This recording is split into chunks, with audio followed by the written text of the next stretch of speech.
할렐루야. 오늘 드릴 설교의 제목은 하나님과 악마 사이입니다. 본문은 로마서 7장 19절로 21절입니다. 내가 원하는 바 선은 행하지 아니하고 도리어 원하지 아니하는 바 악을 행하는도다. 만일 내가 원하지 아니하는 그것을 하면 이를 행하는 자는 내가 아니요 내 속에 거하는 죄니라. 그러므로 내가 한 법을 깨달았노니 곧 선을 행하기 원하는 나에게 악이 함께 있는 것이로다. 아멘. 사랑하는 성도 여러분, 우리는 살아가면서 종종 자기 자신에게 한 번씩 놀랄 때가 있지요.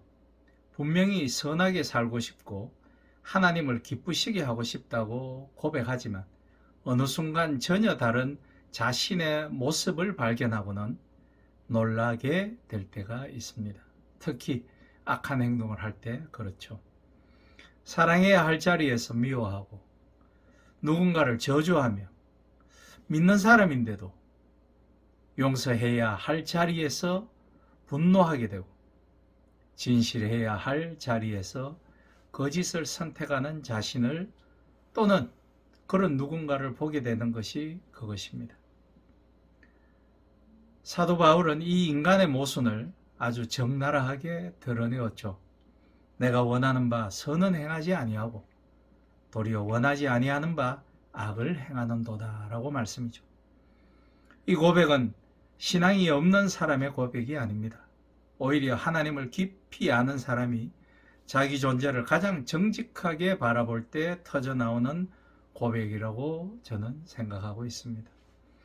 독일의 철학자 헬무트 틸리케는 인간을 신과 악마 사이에 선 존재라고 말했습니다. 그러나 이것은 인간이 하나님과 악마 사이에 어느 중립 지대에 서 있다라는 의미가 아니죠. 오히려 인간은 두 힘 사이에서 끊임없이 방황하며 스스로는 그 어디에도 온전히 설 수 없는 비참한 존재라는 뜻으로 읽힙니다. 하나님께서 인간을 창조하셨을 때에 인간은 하나의 통일된 존재였습니다. 하나님의 형상대로 지음받아 하나님과 교제하며 살아가는 선한 존재였습니다. 그러나 죄가 들어온 이후 인간은 더 이상 하나의 존재가 아닙니다. 우리 안에는 두 방향이 존재하는 것이죠. 하나님을 향하려는 마음과 하나님을 떠나려는 욕망. 그래서 우리는 매일을 갈등하며 살아가고 있는지도 모르겠습니다. 머리로는 선을 따르려고 합니다. 그러나 손은 악을 행하고 있는 것을 보게 될 때 있습니다. 앞으로는 그 누구보다 간절히 입으로는 그 누구보다 간절히 하나님을 고백하고 찬양합니다. 그러나 삶으로는 그분을 부인하는 것을 볼 수도 있습니다. 이것이 바로 인간의 비참한 실존이죠. 바울은 이 상태를 이렇게 말합니다. 이를 행하는 자는 내가 아니요 내 속에 거하는 죄니라 라고 말씀이죠. 이 말은 책임을 회피하는 것처럼 들릴 수도 있으나 그것이 아니죠. 오히려 더 무서운 자기 고백인 것입니다. 나는 더 이상 나 자신을 통제할 수 없는 존재가 되었다라는 고백 말씀이죠. 사랑하는 성도 여러분, 우리는 흔히 죄를 나쁜 행동 정도로 이해하고 생각합니다. 거짓말, 분노, 욕심 같은 것들을 죄라고 생각하죠. 그러나 성경과 틸리케는 더 깊이 들어가서 이에 대해서 말하고 있습니다. 죄는 단순한 행동이 아니라 인간을 붙잡고 지배하는 권세라고 말씀이죠.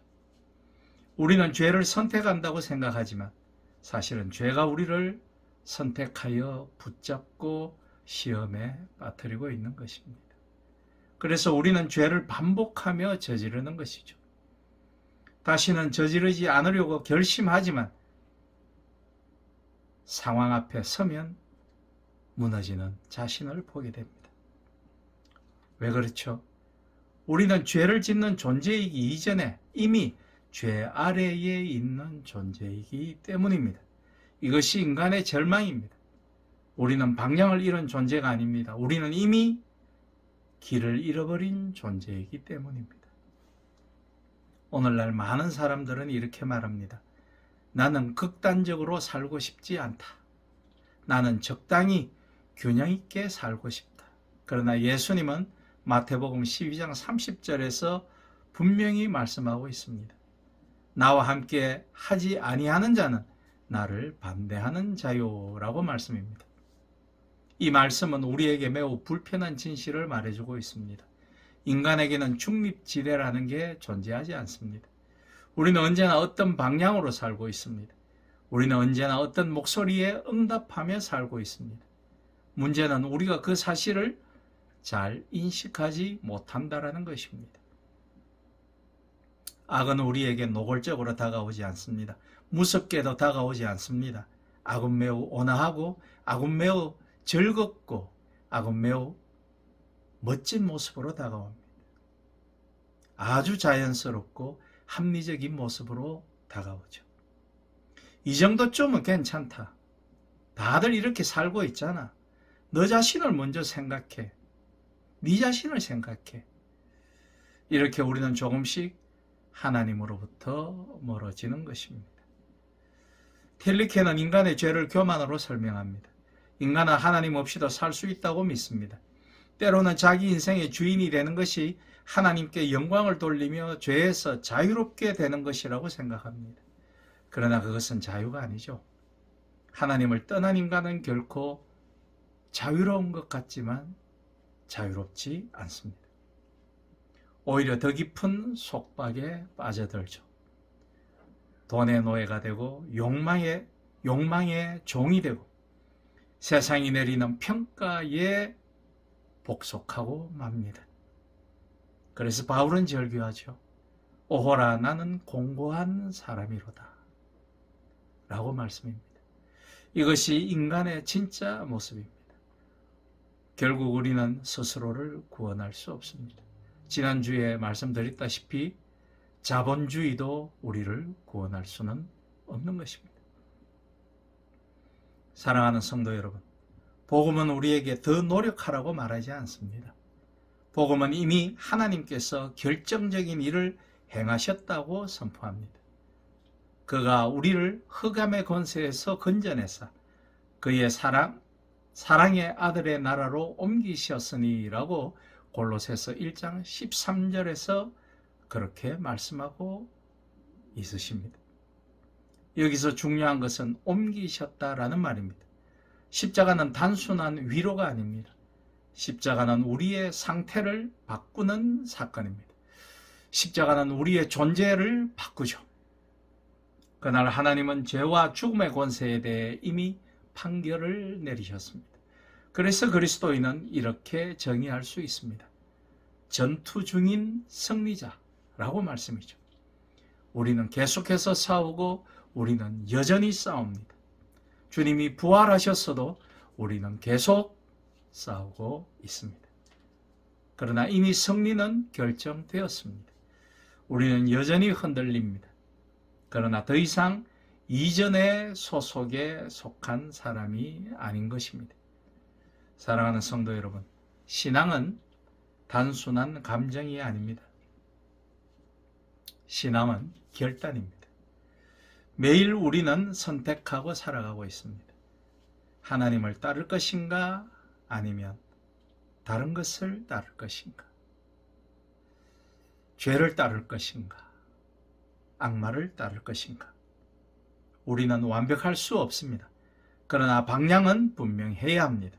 하나님을 향해 살아가는 사람, 그 사람이 바로 믿는 사람인 것입니다. 사랑하는 성도 여러분, 말씀을 맺고자 합니다. 우리는 하나님과 악마 사이에서 갈등하는 존재입니다. 그러나 우리는 그 사이에 버려진 존재가 아닙니다. 하나님께서 우리를 붙드시고 예수 그리스도를 통해 우리를 끌어내셨습니다. 자기 쪽으로 끌어당기셨습니다. 그러므로 이제 우리는 고백해야 합니다. 나는 더 이상 경계 위에 서 있는 사람이 아니다. 나는 하나님께 속한 사람이다. 오늘 또 주님은 말씀하십니다. 너는 온전히 내 것이니라. 이 음성을 듣고 하나님께 속한 사람으로 살아가는 저와 여러분이 되시기를 우리 주 예수 그리스도의 이름으로 축복하며 부탁드립니다. 아멘.